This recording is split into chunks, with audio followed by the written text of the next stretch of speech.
Hey guys, welcome to another episode of Amber Unfiltered. Today I wanted to talk to you about this amazing athlete that I saw over the weekend. His name is Brayden O'Connor, but before I do that, don't forget to like, comment, and subscribe. Also, if you want to cash at me at AmberUnfilteredShow, that'd be greatly appreciated. So, over the weekend, my father-in-law took me and Nick and one of his brothers and mom to a game at George Mason University. They were playing UMass, I want to say. And we were at the game. It was, first of all, the game was fucking batshit because the referee kept calling fouls like every time you fucking blinked. Like the first quarter took like an hour. I was like, bruh, does he want us to go home?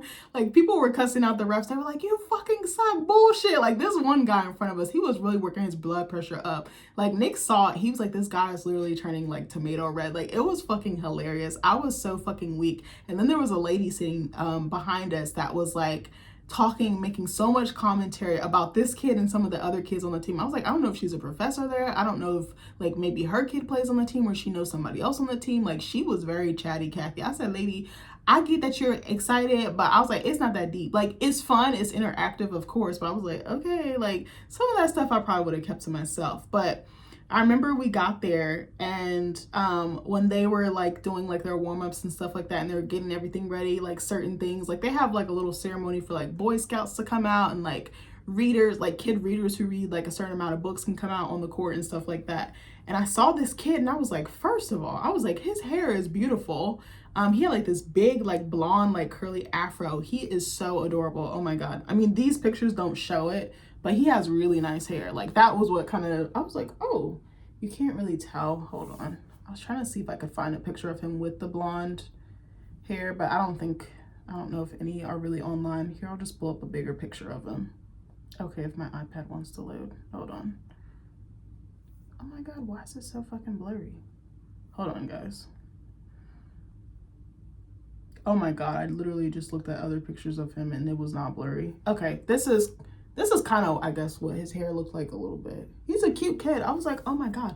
Like his hair was just like, but then it was like his energy too. I was like, oh, I was like, who is this kid? Because we always go like usually in January. Like we usually go to 1 or 2 games. Like last year we went and I think the year before that. And I was like, who is this kid? I was like, you know when you just see someone and you're drawn to them, but you don't know why. It's like something about them, like their charisma, their like aura or something like that. I was like, he just has something about him. So I'm looking at him. I'm like, okay. So then they do like where they call it the like starting 5, like the top 5 players on the team. And he comes out and I was like, I don't remember seeing this kid last year. He was on fire on that court. And I was like, I'm not a sports fan by any means, but I was like, this kid is going to go somewhere. Like you ever just see someone, you're like, I'm excited to watch your journey because I know you're going to make it big. I know you're something special. Like just give it time and you're really going to hit that next level and you're going to keep hitting plateaus like that. Like, I don't know what it was. Like, I was just like, oh, but he was giving his all. Like, not to say that the other players weren't because they were, but he constantly was being subbed into the game. Like actually, let me back up. He was like leading the charge on his team. There was another player. Oh my God, what was his number? 11? Oh my God, he was like 6'8" with like locks. I can't remember exactly what his name was, but them two together was like unstoppable. But I remember just watching him, like how he was carrying that team on his back. And it wasn't just him. Obviously, it was like the entire team, the coaches, the staff, like everyone on that team worked so well together and it was so cohesive. I was seeing them like do signals and stuff during the game, even like to the players amongst themselves on GMU's team or Mason's team, and even the coaches and stuff. Like I kept seeing Brayden like talk to his coach. Like they were so in sync with each other. I was like, that was very inspiring. Just the coordination, the communication, how hard they work. I was like, we probably don't even see, like we're probably just seeing like a sliver of it. Like probably all the workouts, the training, watching tapes, going over plays. Like I was like, they probably put in so many hours, so many days, weeks, and months that we don't even know about. Like, and I was like, these guys aren't even getting paid. Like they're doing this with the hope to maybe continue their career in the professional league, but you know, it's a very slim chance. What is it, like a 1% chance? I might be wrong on the number, but I was like, he has something. I don't know. I was just like, huh. But even when he would be subbed out and subbed back in, I could just tell he was getting a little tired, but he was still giving his all, like 110%. I was so impressed, not just with him, but all of the players, all the teammates, all the people, even people who were like getting the water bottles, pulling up chairs, pulling up boards to write plays and like stats on, like just the cohesion. Like I was like, oh my God, just the unity. Like I was like, I'm so proud of them. Like I was like, I don't even know this kid, but again, something about him was just like, So when I got home, I looked him up and I was like, this man has a hell of a story. Like, I was like, I could see him being on ESPN if he already isn't. I said, I could see him signing. I could see him going to the league, being in the draft picks. Like, I was like, I so see him just, I see like endorsements for this kid, like Adidas, Nike, food, you know, all types, like car. Like, I just see it all for him. Like, I told you guys, I don't really like sports. Like, I don't really watch them. I couldn't tell you any terminology or anything like that. I know very, very little, but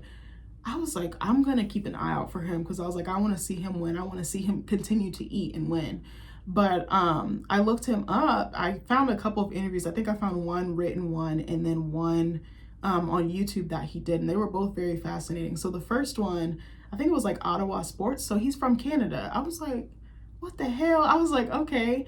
I think he might be black and white. I'm not sure, but he gives me that vibe. Like, just his hair texture alone, I was like, it's literally similar to mine, but maybe a little bit curlier. But I was like, I was even looking at him like, he could be my child. I even said to Nick, I was like, maybe in like 20 years, we'll be sitting in the bleachers watching our son. Like, who fucking knows? But the first interview, it touched my heart because I was like, he easily could have been a product of his environment. Like, I think it said that unfortunately his mom battled with substance abuse, and unfortunately he lost her in 2019. And I was like, that is a lot to go through at such a young age. I believe he's 20, 21. I was like, he's a kid. Like, I was like, oh, because you look at these guys and you think they're like in their 30s and you're like, they're kids. Like, but you forget that because of their like physical build.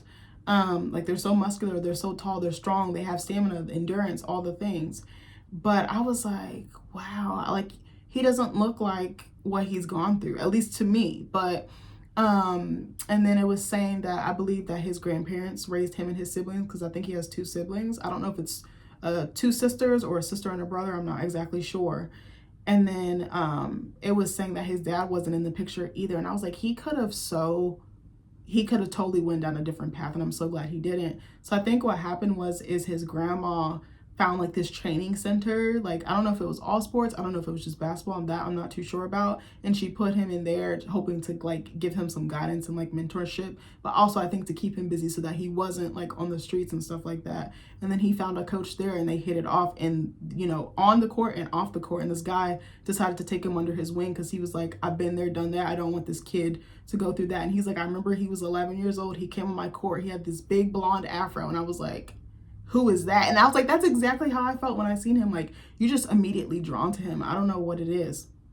So then he just like worked his way up and was like very talented in high school. And then when he was getting ready, you know, to graduate from high school, he said he didn't really have any offers like that. And then I think he went to UMass, which was the team that they were playing on Saturday. I was like, how ironic is it that you're playing the team that you were going to school for and playing on, and now they're your like rival or opponent on the court. I was like, that's full circle if I ever saw. So I forget what made him transfer exactly, but I was like, his story is so interesting. I was like, I would love to like interview him or talk to him, like maybe for a newspaper or a podcast. I'm not sure in what format, but I really want to ask him more about his upbringing and how that shaped him on the court. I think he talked a little bit about that, basically saying like he's playing for his family. He's playing for his family, and like he has to win for them, not just himself. Like, and I thought that was a very interesting take. And I think one of his coaches was like, he has a lot of like, I don't want to say anger, what was the word? He has a lot to channel into it because of the shit that he's gone through. And I was like, oh, I was like, that's why he plays different. That's why he's playing at such a high level at that time. Not to shit on the other players, because they were playing just as amazing, but I was like, oh, I was like, okay. But then I watched this YouTube interview. I forgot what was it. I think it was DMB Sports or something like that. And it was a really good interview. I think it was like 14 or 15, 16 minutes long, something like that. But they were more so asking him about his playing style, like coming onto the team, transferring from UMass and stuff like that. But it was funny because you kind of got to see some of his personality.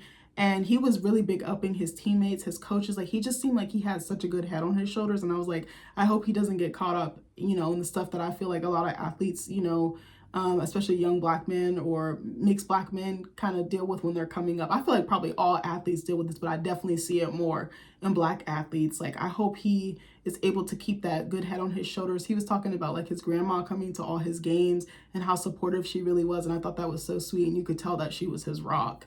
and he was saying how much he loved his grandparents, how much he revered them. He said he liked to cook. I think I read something that he liked Naruto, The Supernatural, and The Vampire Diaries, and I was like, oh my god, that's so adorable, because I was like, I love The Supernatural, even though I don't remember any of like the episodes like in order or anything.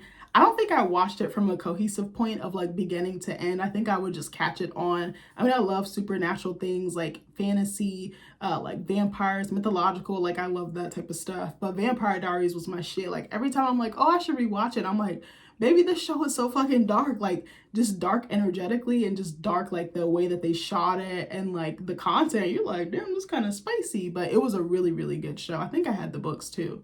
But I felt like kindred with him. I don't know how to explain it. It was just something about him. I was like, I feel like I'm gonna meet him or cross paths with him. And I was like, he seems like such a sweet person. But like, again, the way I was thinking about how much athletes give, like their body, their mind, their spirit, but like physically and mentally, like what they're going through. I was like, can you imagine playing something that you really love or doing something that you really love? You have all this noise. I was thinking about like the audience, your coaches, like, because I'm seeing the coaches yelling at them, I'm seeing their teammate, like it's a lot of noise and like interference. It's almost like reminds me of like a radio channel, just finding like that right frequency. And it seems like he's so tapped in and in tune with those closest to him, like his teammates and his coaches and like the staff on the team. But I don't know. I just really wanted to talk about it, but I was like, damn, athletes really deal with a lot. And I was like, that adrenaline probably coming out that tunnel, hearing your name, seeing your face on like the Jumbotron and like shirts. And like, I was like, this is a lot. Like,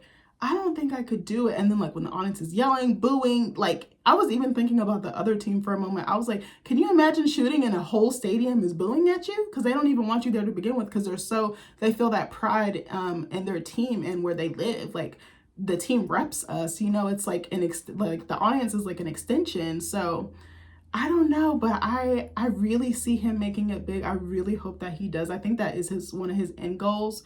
I think he's like a junior right now. I think he just started last summer or around last summer, and then he transferred over here, and it seems like he's been killing the game. Like I followed him on IG. I tried to send him a message, but it said like, I think I couldn't send the whole thing, so I sent part of it, and I was like, bro, he's never gonna see this. But I just wanted to tell him, like, I was so inspired by you, even though I'm not in sports. I'm a writer. I'm more creative based. I think athletes are kind of creative in like their own way, you know, but I see you. I am so rooting for you, even though I don't know you. I'm so proud of you. You have come so far, and I just loved watching you on the court. You just have a true gift. You have magic, like the chemistry with your teammates, like kudos to your coach. Kudos to your coaches. I know it's not just one person, but that execution on the court was beautiful. It was flawless. It was impressive to see, and I'm not easily impressed, but I believe you're truly going to go far, and I think you're going to be like a GOAT or a great one day. Like I really, really see that for you. I'd love to meet you one day, like, you know, whether that's an interview, whether that's a conversation, I don't know what capacity, but I'm definitely gonna keep my eye out for you. I was like, baby, I want to go to another game just so I can see him play. But it just made me want to go harder, and it made me want to be more disciplined and motivated. Even though I usually am, I kind of have been feeling like this slump, like of not really wanting to do anything. But I'm like, I have to push myself. Like TMI, like I'm totally not ready for school right now, but I'm just like, I gotta get it. Like I gotta push myself. I said I really, really wanted this. Like I need to get off my ass. I need to want it. I need to be hungry. And that's what Brayden kind of gave me, like that push, that desire, that motivation, giving your all, even when you are tired or you're burnt out or you're exhausted, because it will pay off. And I think he actually said something about this in one of his interviews, but I don't know, man. I just shout out to you. I'm proud of you. I'm proud of your journey, and I'll be watching. I love you guys, and I'll see you in the next video. Bye.